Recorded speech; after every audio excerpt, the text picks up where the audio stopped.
হযরত উলামায়ে কেরাম, সম্মানিত সুধী সমাজ,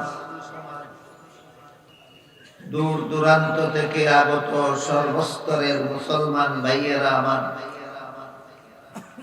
ও আমার পর্দার আড়ালে বসা মা ও বোনেরা,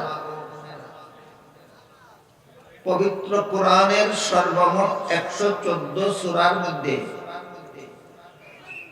এক সূরার নাম আছে সূরায়ে রহমান। সেই সূরায়ে রহমানের প্রথম 3টি আয়াত আমি আপনাদের সামনে তিলাওয়াত করছি। তাতে আল্লাহ বলেন, আর রহমানু আল্লামাল কুরআনা খালাকাল ইনসান। এর অর্থ হলো দয়াল আল্লাহ কুরআন শিক্ষা দিয়েছেন, মানুষ সৃষ্টি করেছেন।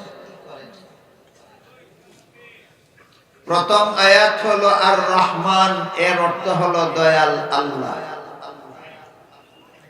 দ্বিতীয় আয়াত হলো আল্লামাল কুরআন, এর অর্থ হলো কুরআন শিক্ষা দিয়েছেন। তৃতীয় আয়াতটি হচ্ছে খালাকাল ইনসান, এর অর্থ হলো মানুষ সৃষ্টি করেছেন। এখানে আল্লাহ কুরআন শিক্ষা দিয়েছেন কথাটা আগে বলেছেন, আর মানুষ সৃষ্টি করেছেন কথাটা পরে বলেছেন। অথচ বাস্তবতা এর বিপরীত। আল্লাহ আগে মানুষ সৃষ্টি করার পর তাকে কুরআন শিক্ষা দিয়েছেন। বুঝে থাকলে একটু দয়া করে বলুন তো, মানুষ সৃষ্টি করার আগেই তাকে কুরআন শিক্ষা দিয়েছিলেন না সৃষ্টি করার পর? সৃষ্টি করার পর। তাহলে আগে মানুষ সৃষ্টি করেছেন, পরে তাকে কুরআন শিক্ষা দিয়েছেন। কিন্তু বলতে গিয়ে আল্লাহ এভাবে বলেন, আল্লাহ আগে বলেন কুরআন শিক্ষা দিয়েছি, পরে বলেন মানুষ সৃষ্টি করেছে। এমন কেন বললেন? তার কারণ হলো সত্যিকারের মানুষ গড়ার শিক্ষা একমাত্র কুরআন শিক্ষা। কুরআন শিক্ষায় শিক্ষিত যদি না হয়, আর কুরআন শিক্ষার পরশও যদি কারো অন্তরে না লাগে, তাহলে সে শিক্ষিত হতে পারে কিন্তু মানুষ হতে পারে। তাহলে যে কোনো শিক্ষাই কি মানুষ গড়ার শিক্ষা, না একমাত্র কুরআন শিক্ষা মানুষ গড়ার শিক্ষা? এই তথ্যটা বুঝাবার জন্য আল্লাহ কুরআন শিক্ষা দিয়েছেন কথা আগে বলেছেন, আর মানুষ সৃষ্টি করেছেন কথাটা পরে বলেছেন। এই কথা বোঝাবার জন্য যে কুরআন শিক্ষাই হলো একমাত্র মানুষ গড়ার শিক্ষা। কুরআন শিক্ষা ছাড়া আর যত শিক্ষা জগতে আছে, এইগুলি হয়তো ডাক্তার বানাবার শিক্ষা হতে পারে, ইঞ্জিনিয়ার বানাবার শিক্ষা হতে পারে, বিজ্ঞানী বানাবার শিক্ষা হতে পারে, কিন্তু মানুষ গড়ার শিক্ষা একমাত্র কুরআন শিক্ষা। এটা কিভাবে তা আমরা একটু বোঝার চেষ্টা করি।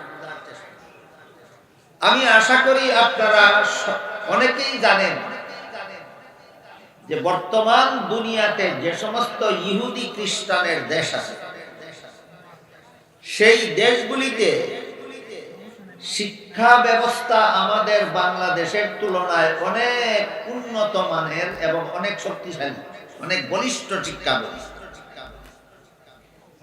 তাদের দেশের শিক্ষা ব্যবস্থা কেমন বলিষ্ঠ, এর উদাহরণ হলো তাদের দেশে একটা মানুষও অশিক্ষিত থাকার কোনো সুযোগ নেই।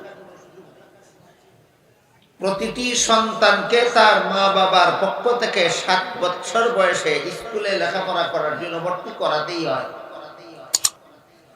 আর 17 বছর বয়স পর্যন্ত লেখাপড়া চালাতেই হয়। কোন সন্তানের পিতামাতা যদি সন্তানের 7 বছর থেকে 17 বছরের ভিতরে লেখাপড়া বন্ধ করে, তাহলে সরকার ওই সন্তানের মা বাবাকে জেলখানায় বন্দী করে রেখে সন্তানটাকে সরকার নিজ দায়িত্বে লালন পালন করে লেখাপড়া শেখায়। এইরকম উন্নত বলিষ্ঠ শিক্ষা ব্যবস্থা এখনো বাংলাদেশে চালু হয়। এখনো বাংলাদেশের কোন সন্তানের পিতা মাতা ইচ্ছা করলে তারে কোন রকমের শিক্ষা না দিয়া মূর্খ বানাবার সুযোগ আছে। কিন্তু ইহুদি খ্রিস্টানদের দেশে কোন পিতা মাতা তার সন্তানকে মূর্খ বানাবার কোন সুযোগ নাই। তাদের দেশে একটা নাগরিক অশিক্ষিত থাকার কোন সুযোগ নাই। এই কথাগুলি বুঝে থাকলে বলুন তো, বাংলাদেশের শিক্ষা ব্যবস্থা বেশি উন্নত মানের না ইহুদি খ্রিস্টানদের দেশের শিক্ষা ব্যবস্থা বেশি উন্নত মানের? ইহুদি খ্রিস্টান। এবার লক্ষ্য করুন তাদের মনুষ্যত্বের অবস্থা। বর্তমান দুনিয়ার ইহুদি খ্রিস্টানদের দেশের সরকারি আইনে, তাদের দেশে যে আইন পাশ করা আইন, সরকারি আইন, সেই আইন মতে নারী পুরুষের সমান অধিকার। পুরুষ যেভাবে পথে ঘাটে হাটে মাঠে শহরে বন্দরে যেখানে সেখানে পর্দা ছাড়া বুরকা ছাড়া যখন তখন যার সাথে ইচ্ছা তার সাথে চলাফেরা করতে পারে, অধিকার আছে, তাদের দেশের মহিলাদেরও সেই একই অধিকার আছে। পুরুষকে যেমন ভাবে পর্দার আড়ালে রাখার অধিকার কারো নাই, তেমনি ভাবে তাদের দেশের কোন মহিলাকেও পর্দার আড়ালে রাখার অধিকার কারো নাই। এই সমান অধিকারের আইন তাদের দেশে একটা আন্দোলনের ফসল হিসাবে পাশ হয়েছে। কি সেই আন্দোলন? আজ থেকে প্রায় 300 বছর আগে ইহুদি খ্রিস্টানেরা মহিলাদেরকে মানুষ মনে করত।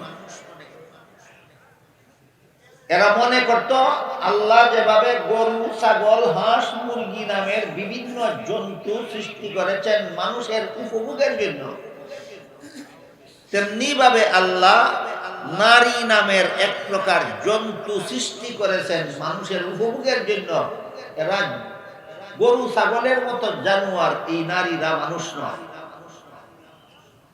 এই কারণে প্রায় 300 বছর আগে ইহুদি খ্রিস্টানেরা তাদের বাড়ি থেকে কোথাও যাওয়ার সময় গরু ছাগলকে যেভাবে বেঁধে রেখে যেত অথবা তালাবদ্ধ করে রেখে যেত, তাদের মহিলাদেরকেও বাড়িতে হয়তো বেঁধে রেখে যেত, আর না হয় তালাবদ্ধ করে রেখে। কথা বুঝে থাকতে বলুন তো, আজ থেকে 300 বছর আগে ইহুদি খ্রিস্টানদের দেশের মহিলারা মানুষের অধিকার পেয়েছিল না পশুত্তর স্তরে অধঃপতনে গিয়েছিল? পশুত্তর স্তরে। এমত অবস্থায় ওই সব দেশের মহিলারা পুরুষের বিরুদ্ধে অধিকার আদায়ের আন্দোলনে নামে। অধিকার আদায়ের আন্দোলনে নেমে তারা যে স্লোগানটা দিল সেটা হলো, আমরা পুরুষের সমান অধিকার চাই। দীর্ঘদিন অনেক শক্তিশালী বলিষ্ঠ আন্দোলন হয়েছে। পশ্চিমা দেশগুলিতে দীর্ঘদিন পর্যন্ত অনেক জোরদার আন্দোলন হয়েছে মহিলাদের পক্ষ থেকে পুরুষদের বিরুদ্ধে, যে আমরা পুরুষের সমান অধিকার চাই। কতদিন আগে? 300 বছর। আর আল্লাহ পাক রব্বুল আলামিন পবিত্র কোরআনে 1500 বছর আগে কোরআনে বলে দিয়েছেন, মহিলাদের অধিকার পুরুষের সমান নয়, বরং মহিলাদের অগ্রাধিকার। 1500 বছর আগে আল্লাহ কোরআনে মহিলাদের পুরুষের সমান অধিকার বলে দিয়েছেন না অগ্রাধিকার বলে দিয়েছেন? অগ্রাধিকার। যেমন এক আয়াতে আল্লাহ বলেন, ওয়ালাহুন্না মিসলুল্লাযী আলাইহিন্না বিল মারুফ। মহিলাদের অধিকার আছে পুরুষদের উপর, যেভাবে পুরুষদের অধিকার আছে মহিলাদের। আয়াতের অর্থ বুঝে থাকলে বলুন তো, কার অধিকারের কথা আল্লাহ আগে বলেছেন? আবার বলি, আল্লাহ বলেন মহিলাদের অধিকার আছে পুরুষদের উপর, যেমন ভাবে পুরুষদের অধিকার আছে মহিলাদের। পুরুষের অধিকারের কথা আল্লাহ আগে বলেছেন না মহিলাদের অধিকারের কথা আগে বলেছেন? মহিলাদের অধিকারের আগে বলেছেন। তারপরও এখানে কথাটা একটু শর্টকাট, সংক্ষিপ্ত, বিস্তারিত ভাবে বোঝার জন্য বলছি। দেখুন, আল্লাহ পাক রব্বুল আলামিন নারীদেরকে পুরুষের উপর হয়তো অগ্রাধিকার দিয়েছেন, আর না হয় একচেটিয়া অধিকার দিয়েছেন। সেটা কিভাবে একটু বিস্তারিত শুনুন। আল্লাহর আইনে, ইসলামের বিধানে কোনো বাবার ঘরে যদি একটা ছেলে সন্তান জন্ম হয়, সেই ছেলেকে লালন পালন করা বাবার দায়িত্ব হয়। কতদিন? ছেলেটা নাবালক থাকবে যতদিন। বুঝে থাকে বলুন? আল্লাহর বিধানে বাবার পক্ষে ছেলেকে লালন পালন করার দায়িত্ব কতদিন? নাবালক থাকবে যতদিন। সাবালক ছেলেকে লালন পালন করা আল্লাহর বিধানে বাবার দায়িত্ব নয়। কোন বাবা যদি তার সাবালক ছেলেকে লালন পালন করে, সেটা হবে ছেলের প্রতি বাবার দয়া। কিন্তু এই বাবার ঘরে যদি কোনো মেয়ে সন্তান জন্ম হয়, আল্লাহর বিধানে নাবালক সাবালক কোনো প্রশ্ন নাই। যতদিন পর্যন্ত মেয়ের বিয়ে না হবে ততদিন পর্যন্ত মেয়েকে লালন পালন করার দায়িত্ব বাবার উপর। হিসাবটা আগে বুঝুন। ছেলে পালার দায়িত্ব কতদিন? নাবালক থাকবে যতদিন। মেয়ে পালার দায়িত্ব কতদিন? বিয়ে না হবে যতদিন। তাহলে জীবনের শুরুতেই বাবার সম্পদে লালিত পালিত হওয়ার অধিকার কি ছেলে মেয়ের সমান, না ছেলের উপর মেয়ের অগ্রাধিকার? ছেলের উপর মেয়ের অগ্রাধিকার। এই যে মহিলাদের অগ্রাধিকার দিয়েছেন আল্লাহ পুরুষের উপর, এটা কি 300 বছর আগে না 1400 বছর আগে? 1400 বছর আগে আল্লাহ মহিলাদেরকে পুরুষের উপর অগ্রাধিকার দিয়ে রেখেছেন। আর মাত্র 300 বছর আগে ইহুদি খ্রিস্টান মহিলারা অধিকার আদায়ের আন্দোলনে বের হয়ে স্লোগান দিল, আমরা সমান অধিকার চাই। আল্লাহ তো তোমাদের অগ্রাধিকার দিয়েছেন, তোমরা সমান অধিকার চাইলা কেন? কারণ এরা কোরআন জানেও না, মানেও না। বিষয়টা বুঝতে পেরেছেন? এরা কোরআন জানেও না, মানেও না। কাজেই তাদের অধিকার আদায়ের দাবিতে তারা জিতলো না ঠকলো? এই পর্যন্তই, কথা শেষ নয়। অগ্রাধিকারের একটা উদাহরণ দিলাম। এবার দেখুন, আল্লাহ অনেক ক্ষেত্রে পুরুষের উপর মহিলাদের অগ্রাধিকার নয়, একচেটিয়া অধিকার দিয়েছে। যেমন একটা ছেলের সাথে একটা মেয়ের বিয়ে হইল, বিবাহ বন্ধনে আবদ্ধ হইল ছেলে মেয়ে দুইজন, একতরফা দরকারে না উভয়ের দরকারে? উভয়ের দরকারে যদি চুক্তি হয় থাকে, এই চুক্তির বিনিময়ে কোনো টাকার লেনদেন হলেও তো উভয় পক্ষে টাকার লেনদেন হওয়া দরকার ছিল। কিন্তু আল্লাহ বলেন না, মহিলার পক্ষ থেকে তার স্বামীকে 1 টাকাও দেবে না। স্বামীর পক্ষ থেকে স্ত্রীকে মোহর দিতে হবে এবং সেটা আদায় করা হবে ফরজ। উভয়ের সমান দরকারে বিবাহ বন্ধনে আবদ্ধ হইল। এই চুক্তির বিনিময়ে মেয়ে স্বামীকে 1 টাকাও দিবে না, স্বামী এই তার স্ত্রীকে মোহর দিতে হবে। এটা কি সমান অধিকার না অগ্রাধিকার না একচেটিয়া অধিকার? একচেটিয়া। মোহর দিয়েই কি শেষ? সারা জীবনের খোরাকি স্বামীর পক্ষ থেকে স্ত্রীকে দিতে হবে। সারা জীবনের পোশাক স্বামীর পক্ষ থেকে স্ত্রীকে দিতে হবে। সারা জীবন বসবাস করার উপযোগী বাড়িঘর স্বামীর পক্ষ থেকে স্ত্রীকে দিতে হবে।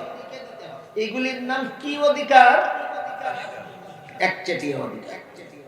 আল্লাহর পক্ষ থেকে মহিলাদেরকে দেওয়া হয়েছে 300 বছর আগে না 1400 বছর আগে? 1400 বছর আগে যেখানে মহিলাদেরকে হয়তো অগ্রাধিকার আর না হয় একচেটিয়া অধিকার দিয়ে রাখা হয়েছে, সেখানে মাত্র 300 বছর আগে এরা সমান অধিকারের দাবি করলো কেন? যেহেতু কোরআন জানেও না, মানেও না। এই কোরআন সম্পর্কে অজ্ঞতা, কোরআনের বিধান সম্পর্কে মূর্খতা এদেরকে ইহুদি মতবাদে নিয়ে গেছে। তাই ইহুদি খ্রিস্টানদের, পাশ্চাত্য দেশগুলির ইহুদি খ্রিস্টানদের মেয়েরা যখন আন্দোলন তাদের তুঙ্গে, যখন এই আন্দোলনের মুখে পুরুষরা দাবি না মেনে পারতেছিল না, তখন থেকে ইহুদি খ্রিস্টানদের দেশে সরকারিভাবে আইন পাশ হয়ে গেছে যে নারী পুরুষের সমান অধিকার। এইভাবে সমান অধিকারের আইন বাজে। আমার কথাগুলি বুঝে থাকলে বলুন তো, ন্যায্য দাবির ভিত্তিতে না ভুল দাবির ভিত্তিতে? দাবি কি সমান অধিকার চাওয়ার দাবি করা উচিত দরকার ছিল, না অগ্রাধিকার এবং একচেটিয়া অধিকার দাবি করা উচিত ছিল? ওটা করেনি কেন?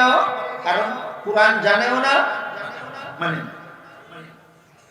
কাজেই তারা দাবি যা করেছে সেই দাবি মেনে নেওয়া হয়েছে। পুরুষদের পক্ষ থেকে ইহুদি খ্রিস্টানদের দেশে আইন পাস করে দেওয়া হয়েছে নারী পুরুষের সমান অধিকার। এই আইনের বিস্ফল কি হয়েছে?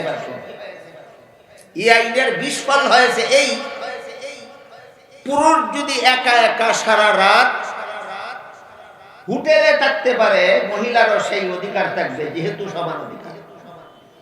পুরুষ যদি সারা রাত একা একা ক্লাবে কাটাতে পারে, পার্কে কাটাতে পারে, সমুদ্র সৈকতে কাটাতে পারে, জঙ্গলে কাটাতে পারে, মহিলাদেরও এই অধিকার দিতে হবে, যেহেতু উভয় সমান অধিকার। সমান অধিকার আইনের ফসল হিসাবে পুরুষের মতো ইহুদি খ্রিস্টানদের দেশের মহিলারাও একা একা যখন তখন যেখানে সেখানে বিচরণ করার অভ্যাস গড়ে দিল।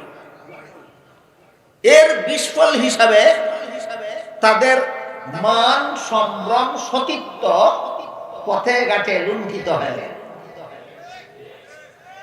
বর্তমান দুনিয়ার ইহুদি খ্রিস্টানদের দেশের মহিলাদের মান সম্মান বলতে কিছু নাই, একেবারে জলাঞ্জলি গেছে। এদের মান সম্ভ্রম বলতে কিছু নেই।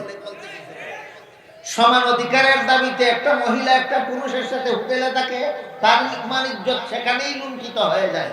সমান অধিকারের নামে একটা মহিলা আরেক রাত ক্লাবে থাকে আরেকটা পুরুষের সাথে, তার মান ইজ্জত ক্লাবেই লুণ্ঠিত হয়ে যায়। আরেক রাত অতিবাহিত করে পার্কে, তার মান ইজ্জত পার্কেই লুণ্ঠিত হয়ে যায়। আরেক রাত অতিবাহিত করে সমুদ্র সৈকতে, তার মান ইজ্জত সমুদ্র সৈকতেই লুণ্ঠিত হয়। ফলে তাদের মহিলারা বিয়ের আগেই কুমারী মা হতে লাগে। কুমারী মা বুঝেন? কুমারী মানে অবিবাহিতা। অবিবাহিতা অবস্থায় ইহুদি খ্রিস্টানদের মেয়ে সন্তানের মা হতে লাগে। কোন আইনের ফসল? সমান অধিকার আইন। এখন সন্তানের জন্ম নিবন্ধন তো আর বাবার নামে করার সুযোগ নেই। কারণ একটা মহিলা এক রাত্রি একটা হোটেলে একটা পুরুষের সাথে কাটাইলো, আরেক রাত্রি একটা ক্লাবে আরেকটা পুরুষের সাথে যাপন করলো, আরেক রাত্রি একটা ক্লাবে আরেক পুরুষের সাথে যাপন করলো, আরেক রাত্রি যাপন করলো সমুদ্র সৈকতে আরেকটা পুরুষের সাথে, আরেক রাত্রি যাপন করলো আরেকটা পুরুষের সাথে জঙ্গলে। কোন পুরুষের সাথে রাত্রি যাপন করার কারণে তার গর্ভে সন্তান আসলো, গর্ভবতী মহিলা নিজেও জানে না। এই সমস্যার সমাধান ইহুদি খ্রিস্টানদের দেশে করা হয়েছে এভাবে যে সন্তানের জন্ম নিবন্ধন বাবার নামে করতে হবে না, সন্তানের জন্ম নিবন্ধন তাদের দেশে মায়ের নামে হয়। আমার কথা বুঝে থাকলে বলুন, বর্তমান দুনিয়ার ইহুদি খ্রিস্টানদের সন্তানের জন্ম নিবন্ধন বাবার নামে হয় না মায়ের নামে হয়? কেন? সন্তানের বাবা কে এটা অনেক ক্ষেত্রে সন্তানের মাও জানে না। যে সন্তানের মাই যদি জানে না বাবাকে, বাবার নামে নিবন্ধন হবে কিভাবে? এই অবস্থাতেই বর্তমান দুনিয়ার ইহুদি খ্রিস্টানদের দেশের সন্তানদের জন্ম নিবন্ধন হয়। আমার কথা শুনলেন, যদি কারো বিশ্বাস না হয় তাহলে আপনি যান আমেরিকাতে গিয়া দেখে আসেন, কানাডায় গিয়া দেখে আসেন, ইংল্যান্ডে গিয়ে দেখে আসেন, ফ্রান্সে গিয়া দেখে আসেন, জার্মান গিয়া দেখে আসেন, জাপান গিয়া দেখে আসেন। যদি বিপরীত পান আপনার আসা যাওয়ার খরচ আমি দেব, আর যদি সঠিক পান, এই সব দেশ আমার চোখে দেখে এসেছে, দেখে এসে বলতেছে তাদের দেশে সন্তানের জন্ম নিবন্ধন বাবার নামে হওয়ার কোনো উপায় নাই। সমান অধিকারের অভিশপ্ত আইন, তাদের এই জিনিস বিলুপ্ত হয়ে গেছে আইনের কারণে। এখন এদের সন্তানের বাবা শনাক্ত করার কোনো উপায় বাকি নাই। এই জন্য বর্তমান দুনিয়ার ইহুদি খ্রিস্টানদের দেশের সন্তানদের জন্ম নিবন্ধন বলুন কার নামে হয়? মায়ের নামে হয়। সন্তানের বাবা কে, এটা সন্তানের মাও অনেক সময় জানে। এবার বলুন অবস্থা বুঝে থাকলে, সন্তানের পরিচয় বাবার নামে না হয়ে মায়ের নামে হওয়া, এটা কি মনুষ্যত্ব না পশুত্ব? এই কথাটা যদি এখনো কারো বোঝার বাকি থাকে তাহলে আরেকটু খোলাসা করে বলি। আমি আশা করি আপনারা আপনাদের এলাকার পথে ঘাটে কুকুরি ঘোরাফেরা করতে দেখে থাকবেন অবশ্যই। এর মধ্যে একটা মৌসুমে কুকুরিগুলি বাচ্চাও দেয়, একটা দুইটা বাচ্চা দেয় না, অনেকগুলি বাচ্চা দেয়। আবার কোন সময় কেউ কুকুরির একটা দুইটা বাচ্চা পালার জন্য নিয়ে যায়, পালতে নিয়ে যায়। বলুন তো কোন কুকুরের বাচ্চা চিনে নেয় না কোন কুকুরির বাচ্চা চিনে নেয়? বলুন, কুকুরের বাচ্চা চিনে নেয় না কুকুরির বাচ্চা চিনে নেয়? কেন? কারণ কোন কুকুরে এই বাচ্চা জন্ম দিয়েছে কেউ জানে না। তাইলে কুত্তার বাচ্চা যেভাবে কোন কুত্তা জন্ম দিছে কেউ জানে না, শুধু কোন কুত্তিয়ে জন্ম দিছে সেইটা মানুষে জানে। ঠিক তেমনি ভাবে তাদের দেশের মানুষের বাচ্চা কোন পুরুষে জন্ম দিছে কেউ জানে না, কোন মহিলা জন্ম দিছে এইটা জানে। তাহলে তাদের দেশে মানুষের বাচ্চা মানুষের মতোই জন্ম হয় না কুকুর শৃগাল বিড়ালের মতোই জন্ম হয়? শিক্ষার অভাবে। আমার প্রথম দিকের কথাগুলি স্মরণ করুন। তাদের দেশের শিক্ষা ব্যবস্থা বাংলাদেশের মতো দুর্বল, অনেক শক্তিশালী। মনুষ্যত্বের অবস্থা বিলুপ্ত। শিক্ষা ব্যবস্থা অনেক শক্তিশালী, মনুষ্যত্ব বিলুপ্ত। মনুষ্যত্ব বলতে নাই। তাদের মানুষের সন্তান মানুষের মতো জন্ম হয় না, তাদের সন্তান পশু জানোয়ারের মতো জন্ম হয়। বুঝে থাকলে এবার বলুন, কেন তাদের দেশে মানুষের সন্তান জানোয়ারের মতো জন্ম হয়? কেন? শিক্ষার অভাবে না। তাহলে কিসের অভাবে? একমাত্র কোরআন শিক্ষার অভাবে। কারণ কোরআন শিক্ষায় যারা শিক্ষিত অথবা কোরআন শিক্ষার আলোতে যাদের অন্তর আলোকিত, এরা মনে প্রাণে বিশ্বাস করে বিয়ে ছাড়া সন্তান জন্ম দেওয়া হারাম। এই শিক্ষা তাদের দেশে নাই। বিয়ে ছাড়া সন্তান জন্ম দেওয়া হারাম। বিয়ে ছাড়া সন্তান জন্ম দিলে এই সন্তান মানুষের মতো জন্ম হয় না, হাইওয়ান জানোয়ারের মতো জন্ম হয়। এই কথার চর্চা তাদের দেশে নাই, আছে বাংলাদেশে। কাজেই আমার কথাগুলি বুঝে থাকলে এবার বলুন তো, তাদের শিক্ষাটা কি মানুষ গড়ার শিক্ষা? না, তাদের শিক্ষা ডাক্তার গড়ার শিক্ষা হতে পারে, তাদের শিক্ষা ইঞ্জিনিয়ার গড়ার শিক্ষা হতে পারে, তাদের শিক্ষা বিজ্ঞানী গড়ার শিক্ষা হতে পারে, তাদের শিক্ষা অনেক কিছুর শিক্ষা হতে পারে, কিন্তু মানুষ গড়ার শিক্ষা হলো একমাত্র কোরআন শিক্ষা। এই কথাটা বুঝাবার জন্য আল্লাহ আগে বলেছেন কোরআন শিক্ষা দিয়েছি, পরে বলেছেন মানুষ সৃষ্টি করেছি। গেল তাদের দেশের অবস্থা। এবার আমরা একটু আমাদের নিজেদের দেশের অবস্থা আলোচনা করে দেখি আমরা কোন অবস্থায় আছি। আমার জানা মতে আমাদের বাংলাদেশের যত জাগতিক শিক্ষা প্রতিষ্ঠান আছে, ধর্মীয় শিক্ষা প্রতিষ্ঠানগুলি প্রধানত দুই ভাগে বিভক্ত। কতগুলি ধর্মীয় শিক্ষা প্রতিষ্ঠানের নাম মক্তব, যেগুলিতে ছোট ছোট ছেলে মেয়েরা সকালবেলা লেখাপড়া করে, ওই কলেমা কালাম উজু করে এগুলি শিখে। আর কতগুলি ইসলামী শিক্ষা প্রতিষ্ঠানের নাম মাদ্রাসা বা জামিয়া, এগুলিতে ইসলামের মাধ্যমিক শিক্ষা এবং উচ্চতর শিক্ষা প্রদান করা হয়। আর আমাদের দেশে যে সমস্ত শিক্ষা প্রতিষ্ঠান ইসলামী শিক্ষা প্রতিষ্ঠান নয়, জাগতিক শিক্ষা প্রতিষ্ঠান, এইগুলির প্রথম স্তরের জাগতিক শিক্ষা প্রতিষ্ঠানকে প্রাইমারি স্কুল বলা হয়, মধ্যম স্তরের জাগতিক শিক্ষা প্রতিষ্ঠানগুলিকে হাই স্কুল বলা হয়, উচ্চ স্তরের জাগতিক শিক্ষা প্রতিষ্ঠানগুলিকে কলেজ ভার্সিটি বলা হয়। আমাদের বাংলাদেশে যত প্রাইমারি স্কুল, যত হাই স্কুল, যত কলেজ, যত ভার্সিটি আছে, আমার জানা মতে এই সমস্ত শিক্ষা প্রতিষ্ঠানের কোনো একটি পাঠ্য বইয়ে লেখা নাই বিয়া ছাড়া সন্তান জন্ম দেওয়া হারাম। বইয়ে লেখা নাই, হাই স্কুলের কোনো বইয়ে লেখা নাই, কলেজ ভার্সিটির কোনো বইয়ে লেখা নাই। এই কথাটা লেখা আছে একমাত্র মাদ্রাসার পাঠ্য কিতাব। কথা ধারাবাহিকভাবে একটু বোঝার চেষ্টা করুন। বিয়ে ছাড়া সন্তান জন্ম দেওয়া হারাম, যেই কথাটা না মানার কারণে ওরা শিক্ষিত হয় কিন্তু মানুষ হতে পারে না। এই কথাটা আমাদের বাংলাদেশেরও কোনো প্রাইমারি স্কুলের পাঠ্য বইয়ে লেখা নাই, কোনো হাই স্কুলের পাঠ্য বইয়ে লেখা নাই, কোনো কলেজ ভার্সিটির পাঠ্য বইয়ে লেখা নাই, লেখা আছে একমাত্র মাদ্রাসার পাঠ্য কিতাবে। আমাদের দেশের স্কুল কলেজ ভার্সিটির পাঠ্য বইয়ে এমন একটা মহামূল্যবান কথা, যেটা মানলে মনুষ্যত্ব রক্ষা হয়, না মানলে পশুত্বের পর্যায়ে পৌঁছে যায়। এত বড় মহামূল্যবান কথাটা প্রাইমারি স্কুলের বইয়ে লেখা নাই কেন, হাই স্কুলের বইয়ে লেখা নাই কেন, কলেজ ভার্সিটির বইয়ে লেখা নাই কেন, এই কারণটাও আপনাদের সকলের জানা থাকা দরকার।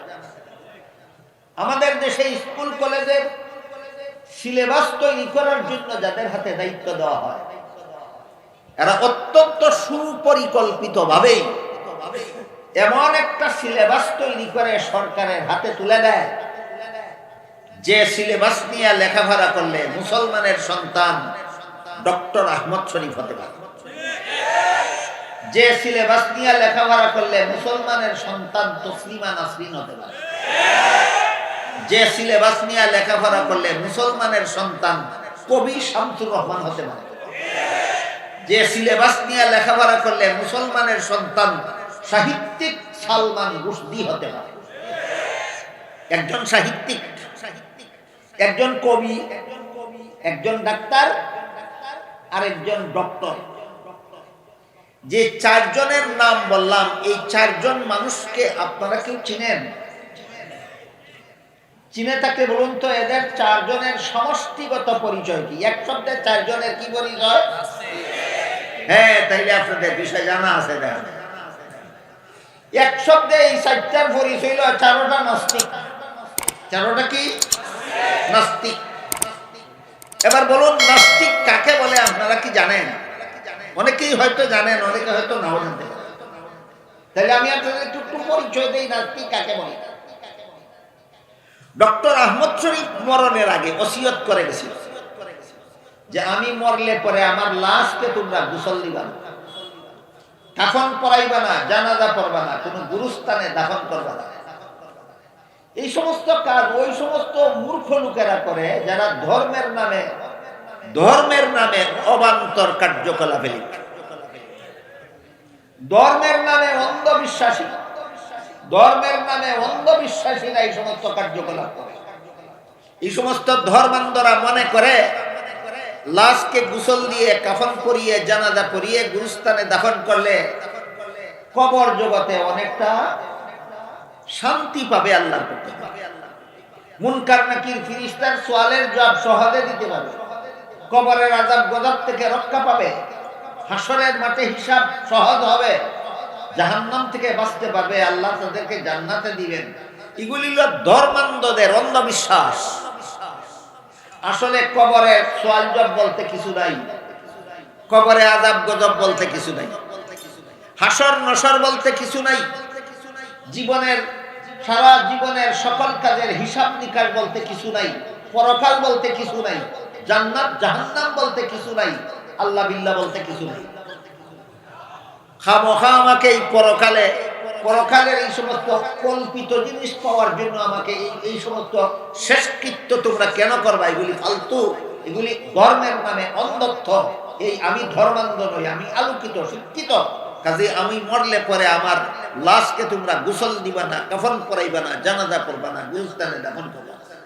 তার ওসিয়ত মতে তার লাশকে হাসপাতালে দান করে দেওয়া হয়েছে। আহমদ শরীফের জীবনের শেষ ওসিয়তের মাধ্যমে কি আমরা বুঝতে পারলাম নাস্তিক কাকে বলে?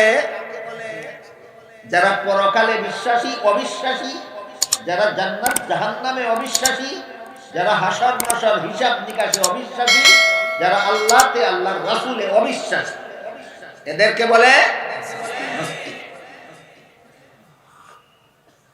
যেই সিলেবাস নিয়ে লেখাপড়া করলে, স্কুল কলেজে লেখাপড়া করলে এই কুখ্যাত নাস্তিক ডক্টর আহমদ শরীফ হতে পারে মুসলমানের সন্তান, এইরকম মুসলমানের সন্তানকে নাস্তিক বানাবার সুপরিকল্পিত অপকৌশল নিয়ে এই সিলেবাস তৈরি করেওয়ালারা সিলেবাসটা তৈরি করে সরকারের হাতে তুলে দেয়। আমার মনে হয় সরকারগণ দেশের এবং জনগণের উন্নয়নের চিন্তায় এই সিলেবাসটা কি নাস্তিক্যবাদী সিলেবাস তৈরি করে দিল না আস্তিক্যবাদী সিলেবাস তৈরি করে দিল, সেটা খুঁজে দেখার সময় সরকারেরা পায় না। সিলেবাসটা মুসলমানের বাচ্চাকে নাস্তিক বানাবার মতো সিলেবাস যে তৈরি করে দিল, যে গেটে গুটে দেখার সরকার কেন পায় না উন্নয়নের চিন্তায়।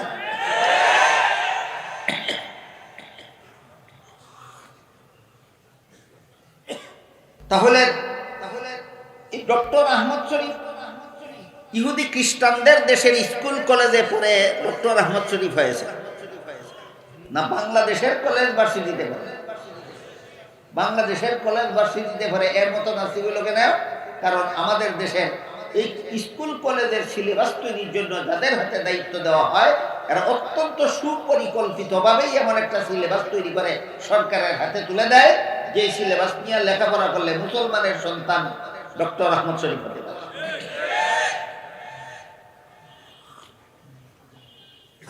আমি আপনাদের জিজ্ঞাসা করি, আপনাদের এলাকায় কোন মানুষ কি কৃষি কাজ করে, গৃহস্থী করে, হাল চাষ করে খেতে?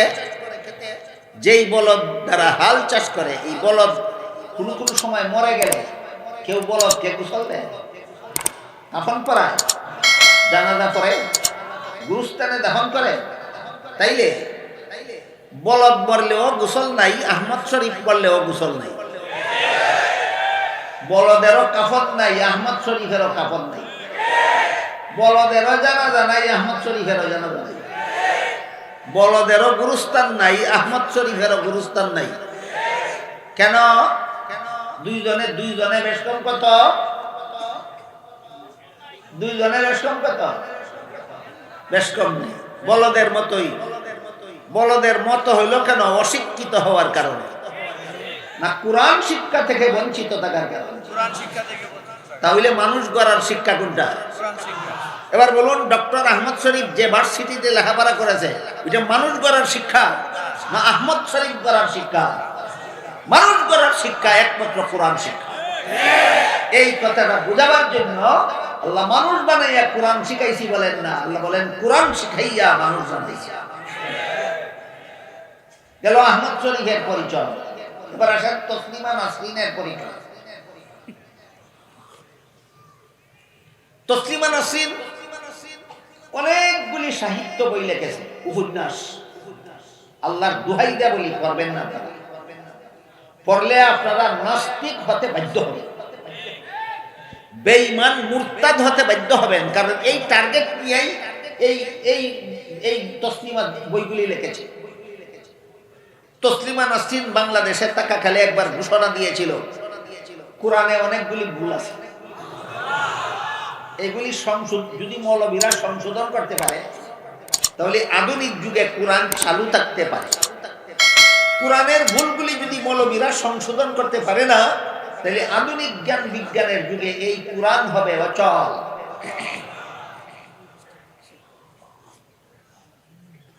কোরআনের একটা দুইটা আয়াতকে তসলিমা ভুল বলেনি, অনেকগুলি আয়াতকে ভুল বলেছে।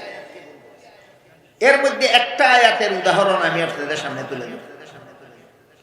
পবিত্র কোরআনের সূরায়ে নিসা এর 11 নম্বর আয়াতে আল্লাহ বলেছেন, ওয়ালিযাকারি মিসলু হাদ্দিল উনসায়াইন। এর অর্থ হলো পিতামাতা মারা গেলে পিতামাতার তেজ্য সম্পদের ছেলে পাবে 2 অংশ, মেয়ে পাবে 1 অংশ। আজকে নতুন শুনলেন না জীবনে আরো শুনেছেন? আল্লাহর বিধান মতো মা বাবার সম্পত্তিতে ছেলে ভাই কত অংশ আর মেয়ে ভাই কত অংশ? রেফারেন্স দিয়া তসলিমা নাসরিন বলে, একই বাবার সন্তান হওয়া সত্ত্বেও ছেলেকে 2 অংশ দিয়ে মেয়েকে 1 অংশ দেওয়ার মানেই হইল এই নারীদের প্রতি অবিচার। এই অবিচারমূলক আয়াত সংশোধন করো মৌলবীরা, কোরআনকে যদি চালু রাখতে চাও।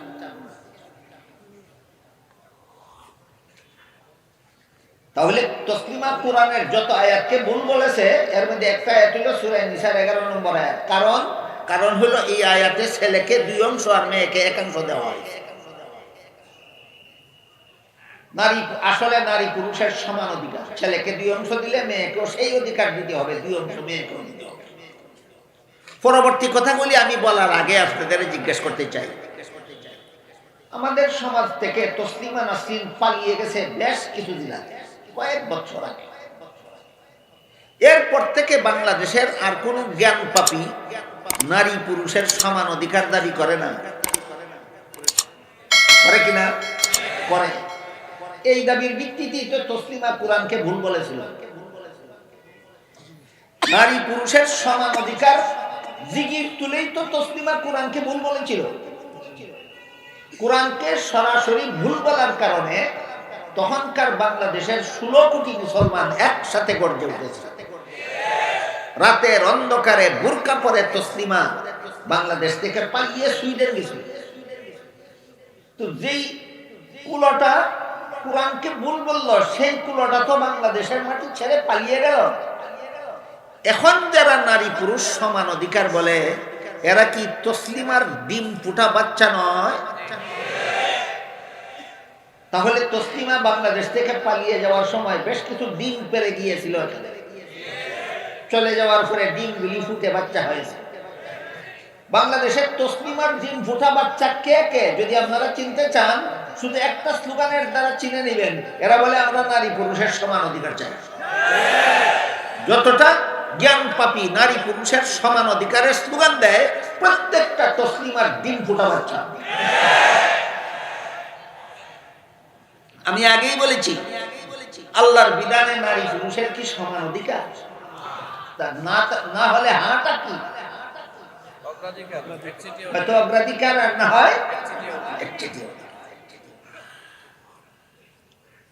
এখন কোরআনের সূরা নিসার 11 নম্বর আয়াতে জানলা ছেলে পাবে 2 অংশ, মেয়ে পাবে 1 অংশ বললেন। এখানে না একচেটিয়া অধিকার পাওয়া গেল, না অগ্রাধিকার পাওয়া গেল।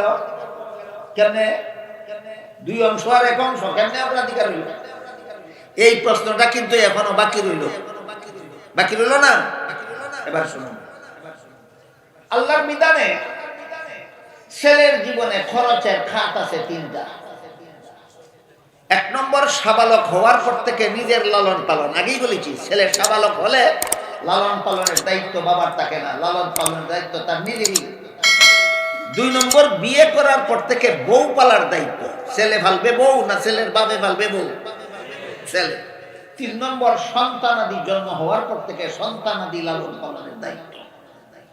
বুঝে থাকলে বলুন তো, আল্লাহর আইনে ছেলের জীবনে খরচের খাত আছে কটা? 3টা। অংশ পাইছে 2টা, খরচ আছে 3টা, অংশ পাইছে 2টা। এবার আসুন মেয়ের জীবনে। মেয়ের জীবনে বিয়ের পূর্ব পর্যন্ত তাকে লালন পালনের দায়িত্ব বাবার, আর বিয়ের পর থেকে মরণ পর্যন্ত তাকে লালন পালনের দায়িত্ব স্বামীর। মেয়ের নিজের লালন পালনের দায়িত্ব নাই, স্বামী পালার দায়িত্ব নাই, সন্তান পালার দায়িত্ব নাই। এর মানে হলো মেয়ের জীবনে খরচের খাত নাই একটাও। মেয়ের জীবনে খরচের খাত নাই একটাও, অংশ পাইছে। এবার বলুন, তিন খরচলা দুই অংশ পাইলে বেশি পাইল না নাই খরচলা এক অংশ পাইলেই যথেষ্ট বেশি পাইল? তাহলে এখানেও অগ্রাধিকারী আছে, এখানে একাংশের মধ্যে অগ্রাধিকারী আছে। কিন্তু পণ্ডিতদের পচা মস্তিষ্কে এত কথা বুঝে না, শুধু বুঝে এক থেকে দুই বেশি। এত কথা বুঝে না, শুধু বুঝে এক থেকে দুই বেশি। এই সমস্ত পণ্ডিতদের অবস্থা বোঝার জন্য আমি আপনাদেরকে একটা উদাহরণ দিচ্ছি, শুনুন। একটা মূর্খ লোক ছিল, লেখাপড়া জানে, কিন্তু তার ছেলেটাকে স্কুলে লেখাপড়া করতে দিল। ছেলে অত্যন্ত মেধাবী ছিল, 10 বছর একটানা লেখাপড়া করে ওই মূর্খ লোকের ছেলেটা এসএসসি পরীক্ষা দিয়া ফার্স্ট ডিভিশন ফার্স্ট বয় হইয়া পাস করে। বুঝে থাকলে বলুন তো তার রোল নম্বর কত হবে? 1। বাপ শিক্ষিত না মূর্খ? বাপে কিন্তু রুল নম্বর 1 হইলে পরীক্ষায় নম্বর বেশি পায় না, 10 রুল নম্বর 10 হইলে পরীক্ষায় নম্বর বেশি পায়। এত কথা বুঝে না, শুধু বুঝে 1 থেকে 10 বেশি। তাই ফল ঘোষণার পর মূর্খ বাপে ছেলেরে জিজ্ঞাসা করে, পরীক্ষাতে দিছিলা, পাস করছ? ছেলে বলে পাস করছ। বাপে জিজ্ঞাসা করে কত নম্বরে? 1 নম্বরে। সর্বনাশ করছ। ছেলে বলে কি সর্বনাশ করছ? বলে পাশের বাড়ির ছেলেটা তোর সাথে পরীক্ষা দিয়া সে তো 10 নম্বরে পাস করলো, তুই এত কম নম্বরে পাস করলি কেন? এই অশিক্ষিত বুয়ারে যেমন বুঝে না 10 নম্বরে পাস করলে পরীক্ষায় নম্বর বেশি পায় না, 1 নম্বরে পাস করলে পরীক্ষায় নম্বর বেশি পায়, ঠিক তেমনি ভাবে এই সমস্ত সমান অধিকারবাদী শিক্ষিত বুয়ারেরাও বুঝে না ছেলে 2 অংশ পাইলে বেশি পায় না, মেয়ে 1 অংশ পাইলে বেশি পায়। মাত্র একটা উদাহরণ দিলাম আপনাদেরকে। তসলিমা কুরআনে যতগুলি ভুল বলেছিল, একটা ভুলের উদাহরণ। বুঝতে পেরেছেন? তসলিমা কুরআনের যত কথা ভুল বলেছিল এর মধ্যে একটা বলেছিল সূরা নিসার 11 নম্বর আয়াতটা ভুল। এখানে ছেলেকে 2 অংশ দিয়ে মেয়েকে 1 অংশ দেওয়া। আমার কথা বুঝে থাকলে বলুন, ছেলেকে 2 অংশ দেওয়া হয়েছে কেমন কেমন অবস্থায় যে যার খরচ আছে 3টা, মেয়েকে 1 অংশ দেওয়া হয়েছে কেমন অবস্থায় যেখানে কোনো খরচই নেই। আবার বলুন, 3 খরচলা 2 অংশ পাইলে বেশি পায় না নাই খরচলা 1 অংশ পাইলেই বেশি পায়? তাইলে কুরআনের আয়াতটাই ভুল না তসলিমা আর তসলিমার ডিম ফোটা বাচ্চাদের মস্তিষ্কটাই ভুল? এবার বলেন, আপনাদের দেশে তসলিমার ডিম ফোটা বাচ্চারা বাস করে কিনা?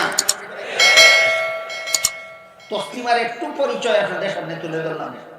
তসলিমার 1 নম্বর পরিচয় হলো তসলিমার দৃষ্টিতে কোরআন ভুল। তসলিমার আর একটু পরিচয় আপনাদের সামনে তুলে ধরি। আমি যে বলেছিলাম আল্লাহর দোহাই লাগে, মেহেরবানি করে আপনারা কেউ তসলিমার বই পড়বেন না, কারণ পড়লে যখন দেখবেন তার বইয়ে লেখা যে সূরা নিসার 11 নম্বর আয়াতে ছেলেকে 2 অংশ মেয়েকে 1 অংশ দিয়ে মেয়েদের সাথে অবিচার করা হয়েছে, তখন অবিচার আর সুবিচার সিদ্ধান্তে পৌঁছতে পারবেন না, না পেরে তসলিমার দাবি মানতে বাধ্য হবেন, আপনাকে মুরতাদ বানাইয়াই ছাড়বে। এই জন্য আপনাদেরকে অনুরোধ করে বলেছি, এই সমস্ত নাস্তিকদের বই আপনারা পড়বেন। আমাদের পড়তে হয় কেন? এদের শয়তানি যুক্তিগুলির দাঁত ভাঙ্গা জবাব দেওয়ার জন্য। তসলিমা যে সমস্ত সাহিত্য বই, উপন্যাস বই লিখেছে, এর মধ্যে একটা বইয়ের নাম আছে যাব না কেন যাব, যাব না কেন যাব, মনে রাখবেন, ভুলবেন না। যাব না কেন যাব বইয়ের এক জায়গায় লেখে মহিলাদের গায়ের ব্লাউজের মাপ দেওয়ার জন্য পুরুষ টেইলারদের কাছে যেতেই হয়। এই সুযোগে পুরুষ টেইলারেরা মহিলাদের গায়ের ব্লাউজের মাপ নেওয়ার সময় ফিতার পরিবর্তে তাদের বুকে টেইলারের হাতে আঙ্গুল ব্যবহার করে। এতে লজ্জায় অনেক মেয়ে লাল হয়ে যায়, অনেক মেয়ে নীল হয়ে যায়, অনেক মেয়ে হলদে হয়ে যায়, অনেক মেয়ে লজ্জায় সাদা হয়ে যায়। তাহলে মহিলারা নিজেদের গায়ের ব্লাউজের মাপ দেওয়ার জন্য পুরুষ টেইলারদের কাছে গেলে টেইলারে কি আচরণ করে তসলিমার জানা আছে কি নাই? জানা আছে। আবার বলুন, বইয়ের কি নাম? তুই যদি জানস গেলে কি করে, তারপরও তুই যাবি কেন বল, বদমাশ না হইলে? তাহলে এই বই লেখছে কি আপনাদের চরিত্র রক্ষার জন্য না আপনাদেরকে চরিত্রহীন বানাবার জন্য? গেল যাব না কেন, যাব বইয়ের একটা রেফারেন্স। তসলিমার লেখা আরেকটা বইয়ের নাম অপরপক্ষ। অপরপক্ষ বইয়ের এক জায়গায় লেখে, আমার পেট আমার শরীরের অঙ্গ, আমার স্বামীর শরীরের অঙ্গ নয়। কাজেই স্বামীর অধিকার নাই তার ইচ্ছা মতো আমার পেটে বাচ্চা জন্ম দেওয়ার। পেটটা তোমার না, পেটটা আমার। আমার পেটে কার কাছ থেকে বাচ্চা নেব না নেব সেটা আমার অধিকার। একটা পুরুষকে স্বামী বানাইয়া তার বাচ্চা পেটে নিবে না, যার কাছ থেকে মনে চায় তার কাছ থেকে পেটে বাচ্চা নিবে। এটা তো তসলিমার দাবি।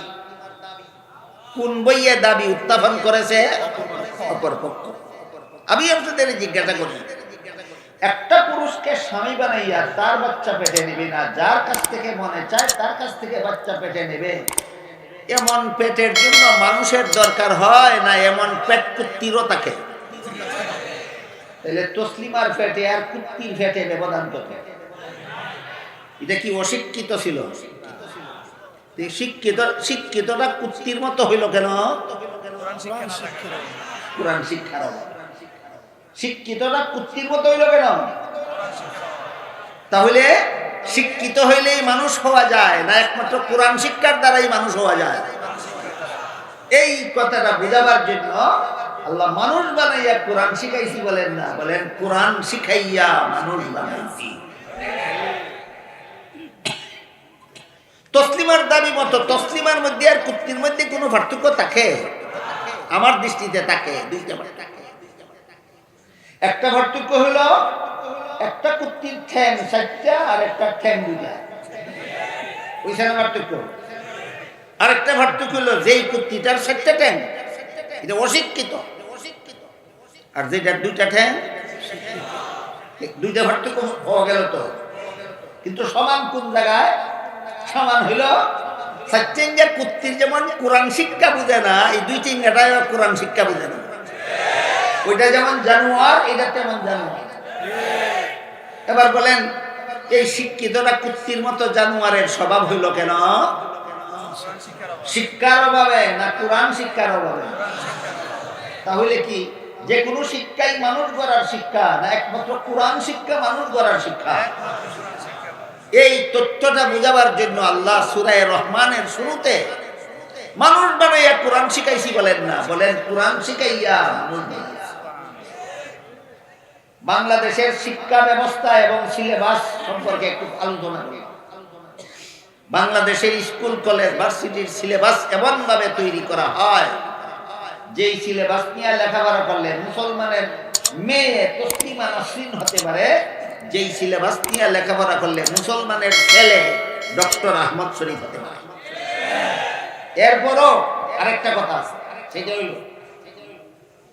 আমার মনে হয় বাংলাদেশের স্কুল কলেজ ভার্সিটি পড়ুয়া প্রতি লক্ষ মুসলমান ছাত্র ছাত্রীদের মধ্যে 99,999টা মুসলমান ছাত্র ছাত্রী যারা স্কুলে কলেজে ভার্সিটিতে লেখাপড়া করেছে, এরাও মনে প্রাণে বিশ্বাস করে বিয়ে ছাড়া সন্তান জন্ম দেওয়া হারাম।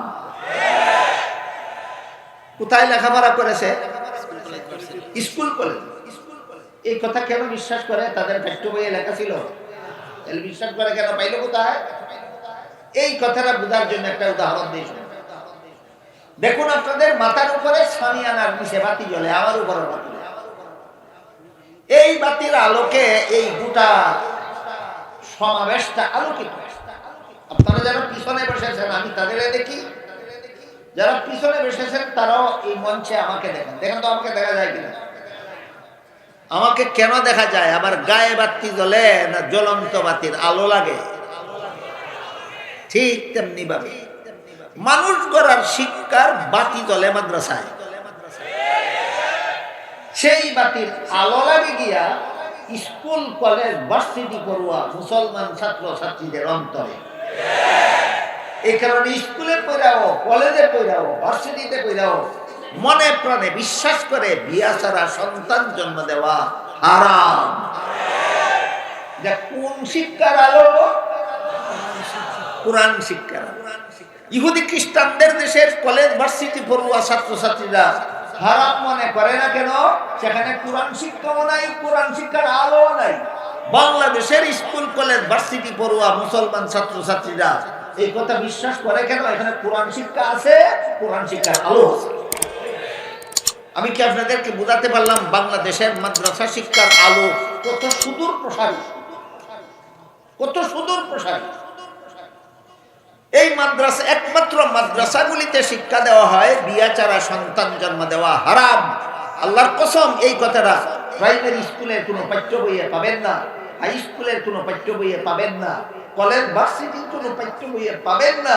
তারপরও যারা স্কুল কলেজ ভার্সিটিতে পড়ে এদের মধ্যে প্রতি লাখের 99,999টা মুসলমান ছাত্রছাত্রী এই মনুষ্যত্ব রক্ষা কবচ, এই মহামূল্যবান কথাটা কেন বিশ্বাস করে? তাদের পাঠ্য বইয়ে লেখা থাকার কারণে, মাদ্রাসা শিক্ষার আলোতে আলোকিত হওয়ার কারণে। এমন আলো যেন মানুষ গড়ার শিক্ষার আলো যেন সমাজের সর্বস্তরে প্রসারিত হয়। মানুষ গড়ার শিক্ষার আলোতে যেন সর্বস্তরের মুসলমানের অন্তর আলোকিত হয়, সেই উদ্দেশ্যেই এই সম্মেলনের আয়োজন করা হয়। বর্তমান বাংলাদেশে প্রায় 25,000 কওমি মাদ্রাসা আছে। কতগুলি? 25,000। প্রায় সবগুলি কওমি মাদ্রাসার পক্ষ থেকে বছরে এমন একটা করে সম্মেলন হয়। তাহলে বাংলাদেশে শুধু কওমি মাদ্রাসাগুলির উদ্যোগেই প্রতি বছরে 25,000 ইসলামী সম্মেলন হয়। কেন?